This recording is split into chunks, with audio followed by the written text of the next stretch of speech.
신약성경 391면 요한일서 4장 9절로 11절 말씀, 교독 후 10절을 함께 보겠습니다. 제가 9절 봅니다. 하나님의 사랑이 우리에게 이렇게 나타난 바 되었으니 하나님이 자기의 독생자를 세상에 보내심은 그로 말미암아 우리를 살리려 하심이라. 사랑은 여기 있으니 우리가 하나님을 사랑한 것이 아니요 하나님이 우리를 사랑하사 우리 죄를 속하기 위하여 화목제물로 그 아들을 보내셨음이라. 함께 봅니다. 사랑하는 자들아, 하나님이 이같이 우리를 사랑하셨은즉 우리도 서로 사랑하는 것이 마땅하도다. 아멘. 아멘.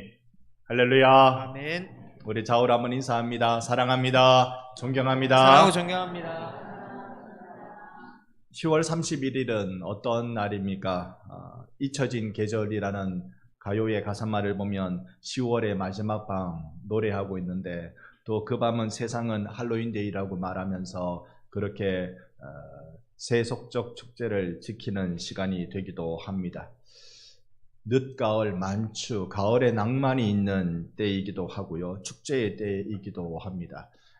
사실 10월 31일 다음 날인 11월 1일은 천주교라고 부르는 로마 가톨릭 교회에서는요, 만성절로 지킵니다.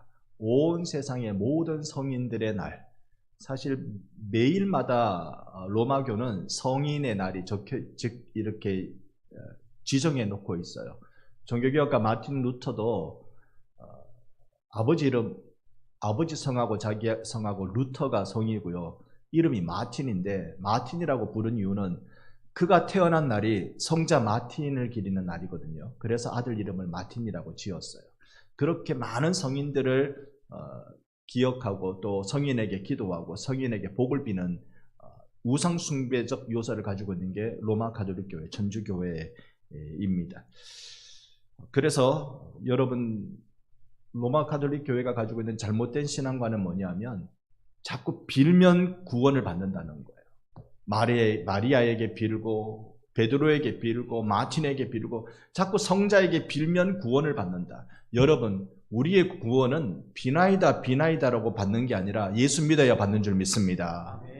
예수 외에는 달리 구원받을 방법이 없는 것이죠. 그래서 믿음으로 하나님께 나가는 의를 얻는 것이 우리 개혁교회의 신앙인 것입니다.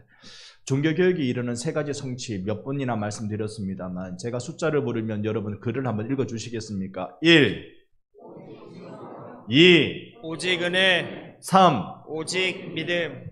아멘. 그 중에 오직 성경을 잠시 우리가 생각해 보면, 성경을 사랑하는 우리가 되기를 소망합니다. 성경을 만나는 것, 하나님의 말씀을 만나는 게 하나님을 만나는 것입니다. 말씀을 듣는 것이 하나님의 음성을 듣는 일입니다. 말씀을 사랑하는 것이 하나님을 사랑하는 일입니다. 사랑한다면 여러분 어떠세요? 목소리 듣고 싶고, 만나고 싶고, 애인하고 열심히 사랑하고 싶고, 심지어 희생하고 싶은 것이, 애인을 위하여, 사랑하는 자를 위하여 희생하고 싶은 것이 그 사랑의 본질입니다. 아무리 시대가 흘러도 사랑의 마음, 이 희생을 감수하는 사랑의 본질은 흐트러지지 않는 것이 인류가 경험하는 사랑의 마음입니다. 우리가 성경을 사랑한다는 것은 성경을 가까이 한다는 것입니다. 그런데 아무리 이렇게 말씀드려도 성경이 일단 우리에게 어렵기 때문에 대하기가 쉽지 하는 건 사실입니다. 그래서 공부해야 되고 정독해야 되고 그런 것입니다. 우리가 어려우면 쉽게 우리가 생각하는 게 요약판을 원합니다. 쉽게 얘기해 주는 거, 단순하게 좀 추려주는 거. 성경이 얼마나 두껍합니까? 66권을 단순하게 추려주는 10가지 계명으로 추려주는 것이 구약의 10계명입니다. 그러니 성경의 모든 정신을 한가운데 다 모아놓으면 10계명으로 모이죠. 그런데 10계명 그러니까 이것도 어렵죠. 다 외우고 다니기가 쉽지 않은 것 같아요. 그래서 10계명을 신약에 와서 대계명으로, 예수님이 알려주신 대계명으로 두 가지 우리에게 말씀해 줍니다. 하나님을 사랑하라, 내 이웃을 사랑하라. 그래서 우리가 이것을 대계명도 한 단어로 딱 줄이면 사랑이 되는 것이죠. 자, 성경을 사랑하는 것, 하나님을 사랑하는 것, 이 사랑이 성경의 가장 요약적 단어가 되는 것입니다. 오늘 이 사랑 이야기 여러분과 좀 나누어 보려고요. 사도 요한의 별명이 사랑의 사도입니다. 그것도 그럴 것이 마지막 성만찬 때 예수님께 이렇게 기대어서 식사를 했던 이가 요한이었습니다. 예수님을 참 많이 사랑했는데요. 다른 모든 제자들은 예수님이 십자가 지고 끌려가실 때 다 도망가고 뿔뿔이 흩어졌는데 이 요한만은 마지막까지 예수님의 최후까지 십자가를 지킨 제자로 보여집니다. 예수님이 당신의 어머니를 그 제자 곧 사도 요한에게 부탁할 정도로 정말로 서로 눈빛만 봐도 사랑의 마음이 막 흘러가는 그 제자가 이 요한이었습니다. 요한일서의 별명은 뭐겠습니까?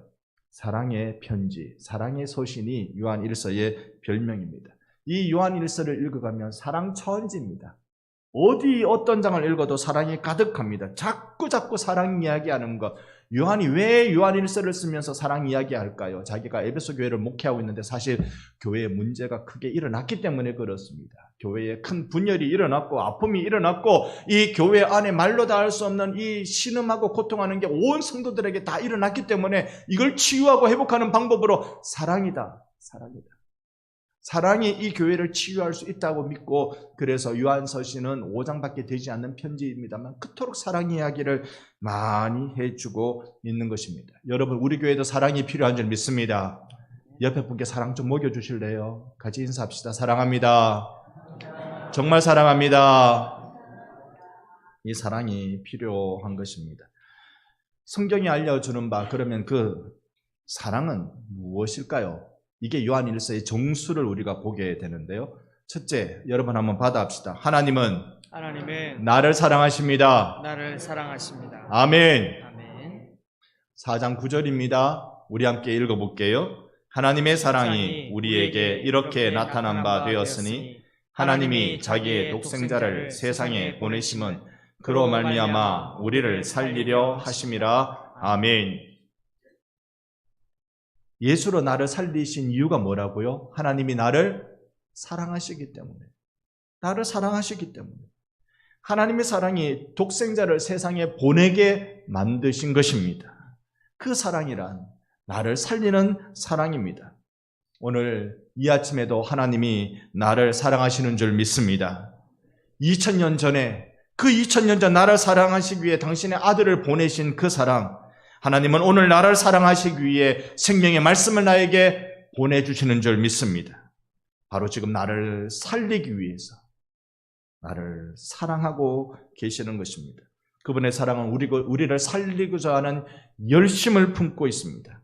사랑은 이상하게도 희생을 기쁘게 감당합니다. 내가 사랑하는 자, 그가 아프면 대신 아파주고 싶고 그가 배고프면 대신 고파주고 싶고 그가 매를 맞으면 대신 맞아주고 싶고 심지어 그가 죽을 일이면 대신 죽어줄 수 있는 것이 사랑의 거대한 힘입니다. 하나님의 사랑이 그런 사랑입니다. 그 사랑을 나를 사랑하시니 독생자를 보내주신 것이죠. 이 마음이 예수님이 비유하신 탕자의 비유에 고스란히 담겨져 있는데요. 저는 이 탕자의 비유를 지난 한 주 새롭게 보면서 정말 깜짝 놀라는 은혜 받는 시간이었습니다. 누가복음 15장에 나타나는데 11절과 12절을 한번 교독하겠습니다. 또 이르실 때 어떤 사람에게 두 아들이 있는데 아버지여 재상 중에서 내게 돌아올 분깃을 내게 주소서. 아버지가 여기 어떤 사람은 하나님을 의미합니다. 두 아들이 있는데 두 아들 가진 아버지로 비유를 들고 계시는데요. 그런데 이 둘째가 제법 얄궂은 애인 것 같아요. 아버지, 재산 중에 내 몫을 주십시오. 이거 유산 달라는 말입니다. 유산 달라는 말은 유대 사회, 유대 배경에서는 유산 달라는 말은 어떤 말인지 아셔요? 아버지 죽어 있어. 아버지 죽어 있어. 죽어야 내가 유산 받지. 아버지 죽어 있어 하는 것이 유산 달라는 그 뜻입니다. 하여튼 여러분, 부모 되시는 여러분, 유산 많으면 자식이 여러 번 빨리 죽기를 바라고요. 연금 많으면 오래오래 살기를 바란다는 거 허투루 듣지 마세요. 진짜 그렇습니다. 이 둘째, 못돼 먹은 아들 같은 둘째의 본성이 그렇습니다. 내 목을 빨리 받아야 되는데 돈도 젊었을 때 써야 되는 거지 싶어서 아버지 빨리 죽어 있어 하는 게 이 둘째의 마음입니다. 저는 별로 걱정이 없습니다. 물려준 유산은 없고 꼬박꼬박 국민연금 넣고 있으니까 자녀들은 저 오래 살라고 기다리고 있겠지요. 이 둘째가 달라는 게 뭔지 우리가 자세히 보면 그것은 재산입니다. 자기의 상속분, 유산을 달라는 겁니다. 그런데 아버지가 준 게 뭔지 아세요? 이 아버지가 준 거는 성경을 자세히 보면 12절에 이렇게 표현합니다. 끝자락에 아버지가 그 무엇을? 살림을 줬다고 말씀합니다. 아들은 재산 분깃 달라는데 그것과 뭐가 다를까요? 이 살림이라는 게 뭐가 다를까요? 원어의 단어를 보면 이렇습니다. 그것은 생명이란 뜻입니다. 이게 우리를 깜짝 놀라게 만듭니다. 나는 지금 재산 달라 하는데 아버지는 생명을 주고 있어요. 여러분 이거 어떻게 느껴지세요? 하나님께 재물 달라고 내 몫을, 내 지분을 달라고 하는데 하나님, 아버지 그 밭을 내게 주세요. 아버지 그 집을 내게 달란 말입니다. 라고 하고 있는데 아버지는 아버지의 생명을 나눠주고 있다는 것입니다. 나는 돈을 달라고 하는데 아버지는 피를 주세요. 나는 괴롭다고 외치는데 하나님은 나를 사랑한다고 말씀하시는 거예요. 나는 죽을 만큼 괴롭다고 하는데 하나님은 나를 향해 생명을 줄 만큼 사랑한다고 말씀하시는 분이십니다. 오늘 우리는 이런 경험들이 하나님께 많습니다. 하나님께 큰 소리로 따지고 힘들다고 외치고 우리는 하나님께 따지는 일들이 얼마나 많았는데 이게 다 하나님 탓이라고, 내가 지금 여기 이렇게 온 건 이게 다 하나님 탓이라고, 하나님이 이런 식으로 하시니까 내가 살지 못하겠다고 말하고 우리는 하소연하고 있는데 하나님 이거 내게만 너무 하시는 것 아닙니까? 라고 우리는 외치고 사는데, 그런데 하나님 이럴 수 있습니까? 내가 하나님의 아들이라면서요. 내가 하나님의 딸이라면서요. 하나님 내게 이럴 수 있습니까?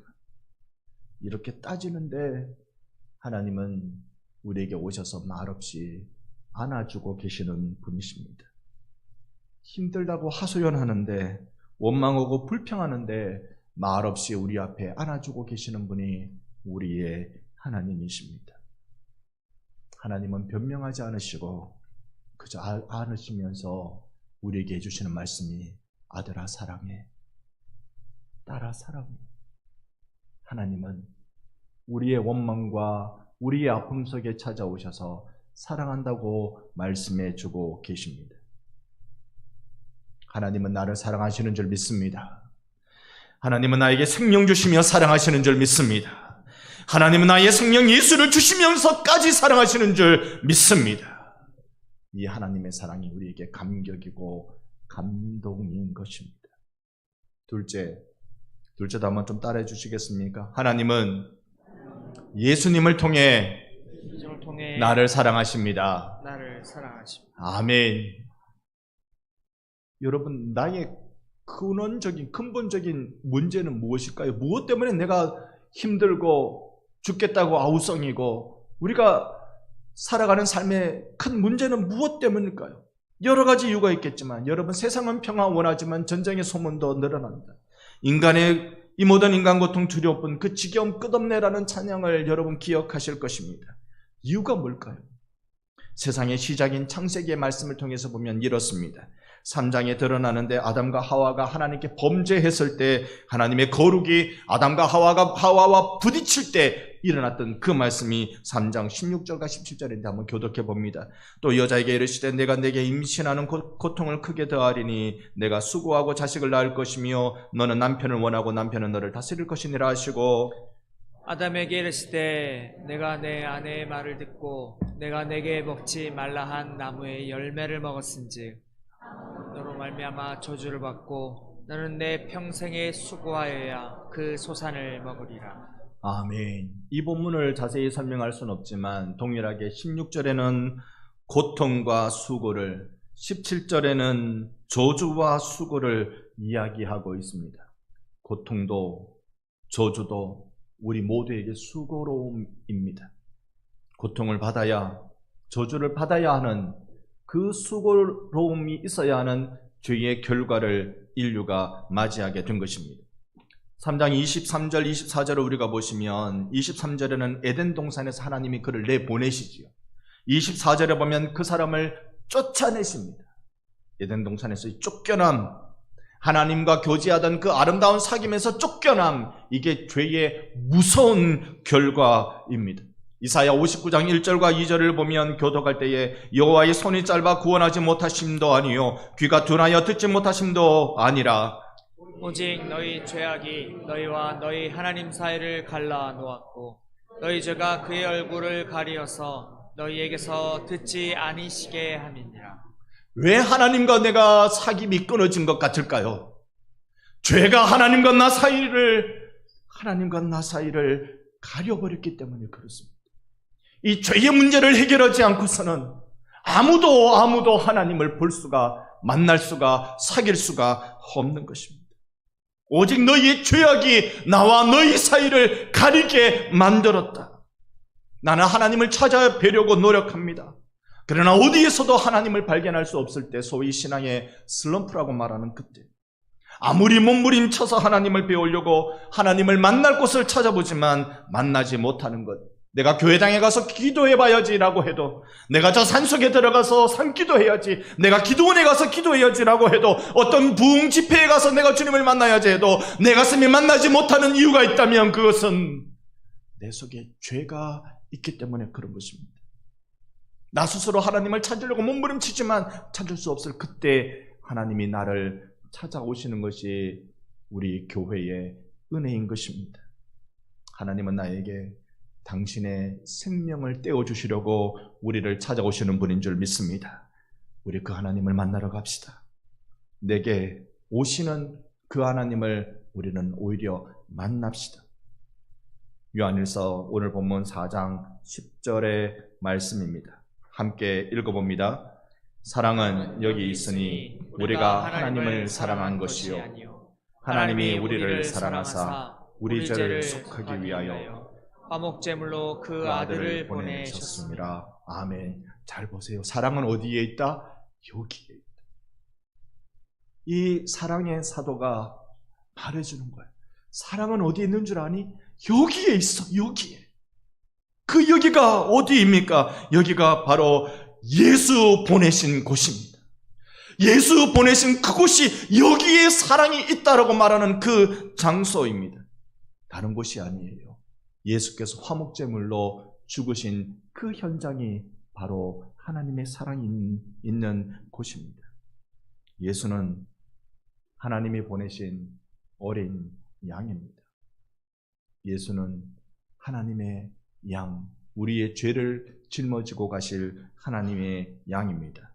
하지만 그분은 원래 하나님과 함께 계시던 분이셨어요. 영원 전부터 하나님과 함께 아름다운 이 신의 교제를 나누고 계신 하나님이신 분이셨습니다. 그분이 이렇게 희생제물로, 화목제물로 우리 가운데 오셨던 것입니다. 화목제물로 오신 그분께서 바로 십자가에서 피 흘려 죽으심으로 하나님의 생명이신 예수 그리스도, 하나님의 생명이신 예수 그리스도를 하나님이 나에게 떼어주시는 것으로, 당신의 생명을 나에게 찢어주시는 것으로 나를 살리신 것입니다. 오직 십자가에서 하나님은 나를 살리신 것입니다. 여러분, 화목제물이라는 말은 두 가지 뜻을 가지고 있습니다. 첫 번째 뜻이 죄를 속하는 속죄제물이라는 뜻을 가지고 있습니다. 하나님과 나 사이에 막힌 담은 죄 때문이에요. 이 예수를 믿어 십자가 앞에서 용서를 구하는 자들마다 죄 용서함을 받아 하나님의 자녀가 되는 줄 믿습니다. 이 은혜를 우리는 누려야 할 것입니다. 화목제물, 성경에는 화목 제물을 이야기할 때 많이도 반복적으로 말씀하는 게 흠없는 제물을 가져와야 된다라고 말씀합니다. 화목 제물은 사실 자원제입니다. 의무로 드리는 제사가 아니라 서원하고 자원해서 드리는 제사입니다. 그러니 제물을 그냥 내 마음 내키는 대로 준비하기 쉬워요. 그래서 성경은 이걸 엄격히 우리로 조심해야 된다고 알려주는데, 레위기 22장 21절을 보면 이렇습니다. 만일 누구든지 소원한 것을 갚으려 하든지 자의로 하나님 예물을 드리려 하여 소나 양으로 화목 제물을 여호와께 드리는 자는 기쁘게 받으심이 되도록 아무 흠이 없는 온전한 것으로 할지니라고 우리에게 알려주고 있습니다. 하나님께 제물을 가지고 가는데요, 화목 제물은 아무 흠이 없어야 하나님이 기쁘게 받으신다고. 자원제라고 해서 의무로 드리는 거 아니라고 해서 너희 소홀하게 이 제물을 준비하면 안 된다고. 아무 흠이 없는 그 제물을 하나님께 드려야 된다고 알려주고 있습니다. 우리가 드릴 아무 흠이 없는 귀한 제물은 무엇입니까? 여러분, 우리가 하나님께 드릴 귀한 제물은 예수 그리스도밖에 없어요. 그 외에는 모두 다 흠이 다 있어서 안 됩니다. 오직 예수 그리스도 외에는 우리가 하나님께 드릴 수 있는 제물이 없는 거예요. 나에게 화목 제물로 오신 그 예수 그리스도, 십자가에서 예수의 사랑을 받아 누린다는 것은 하나님이 생명 떼어주시는 것을 우리가 받아 누린다는 것입니다. 예수께서 속죄의 제물 되시는 것, 십자가에서 나를 위해 죽으셨다는 것, 나의 죄를 깨끗하게 하시려고 화목 제물 되어주신, 누구든지 예수 믿으면, 그분의 피가 나의 죄를 속한다는 진리를 믿으면 하나님의 자녀가 되는 권세를 받게 되는 줄로 믿습니다. 요한일서 1장 9절은 우리 함께 읽어봅니다. 만일 우리가 우리 죄를 자백하면 그는 미쁘시고 의로우사 우리 죄를 사하시며 우리를 모든 불의에서 깨끗하게 하실 것이요. 아멘, 아멘. 이 보혈의 역사가 우리를 깨끗하게 하시는 줄 믿습니다. 모든 불의에서, 불의란 말은 의가 아니란 말이잖아요. 내가 바르지 못한 모든 것에서 예수의 보혈이 우리를 깨끗하게 하시는 줄 믿습니다. 모든 불의. 여러분, 그래서 감사하지 않습니까? 예수께서 모든 불의에서 우리를 용서해 주시는 것 때문에 감사하지 않으세요? 하나님이 이 사람 저 사람 요런 사람 저런 사람만 사랑하시는 것이 아니라 하나님이 세상을 사랑하사, 할렐루야, 이 사랑을 우리가 받기 때문에 감사한 거잖아요. 하나님이 어떤 기준을 만드셔서 이 기준 안에 들어오는 사람들만 사랑한다 그러면 나라는 존재가 어찌 하나님께 사랑을 받을 수 있을까요? 나는 실수투성이고 나는 범죄투성이고 나는 하나님 앞에 밉상투성인데 내가 어찌 그 사랑을 받을 수 있겠습니까마는 하나님이 모든 불의에서 우리를 깨끗하게 하사 여러분과 저를 사랑하시는 분이십니다. 하나님의 자녀가 되는 권세를 주신 분이십니다. 하나님의 생명 내어주심이 하나님과 나 사이를 화목케 하는 놀라운 일이 된 것입니다. 그 생명이 바로 예수 그분이시고 화목제물로 죽으심으로 하나님의 사랑을 내게 확증케 해 주신 것입니다. 이 예수 사랑으로 저는 여러분을 초대합니다. 교회는 이 사랑에 늘 매여 있습니다. 왜 교회가 이 사랑에 늘 매여 있을까요? 불완전하고 늘 연약하고 문제투성인 이 교회가 왜 이 사랑에 매여 있을까요? 그건 교회가 이 사랑에 묶은 것이 아니라 예수께서, 하나님께서 사랑으로 교회를 묶어 놓으셨기 때문에 그렇습니다. 교회가 하나님 사랑한 거 아니고요. 하나님이 교회를 사랑하신 거예요. 이 큰 은혜를 받은 우리들이기에 서로 원망하고 미워할 수도 있습니다. 교회 안에 사람이 존재하고 있는 한 교회 안에는 여러 가지 실망할 일들이 가득합니다. 그럼에도 불구하고 교회가 희망인 것은 예수 사랑이 그 안에 있기 때문입니다. 오늘 본문 11절 말씀 또 다시 함께 읽어봅니다. 사랑하는 자들아, 하나님이 이같이 우리를 사랑하셨은즉 우리도 서로 사랑하는 것이 마땅하도다. 아멘. 아멘. 하나님이 우리를 사랑하셨기에 서로 사랑하는 것 당연하다고 사도 요한이 이야기합니다. 교회 안에 큰 아픔이 찾아왔을 때, 사실 많은 신학자들이 이 사도 요한이 이 요한일서를 썼을 때 에베소 교회 안에 큰 어려움이 있었다고 이야기해요. 교회 뭉텅이가 나가는 큰 교회 분열이 일어나고 난 뒤에 지쳐있는 교회를 향하여서 사도 요한이 편지 쓸 때 서로가 서로에 대해서 원망하는 눈빛이 남아있고 서로가 서로에게 실망한 마음이 많이 가득해 있을 그때 사도 요한이 하나님이 이같이 우리를 사랑하셨으니 우리도 서로 사랑하는 것이 마땅하다.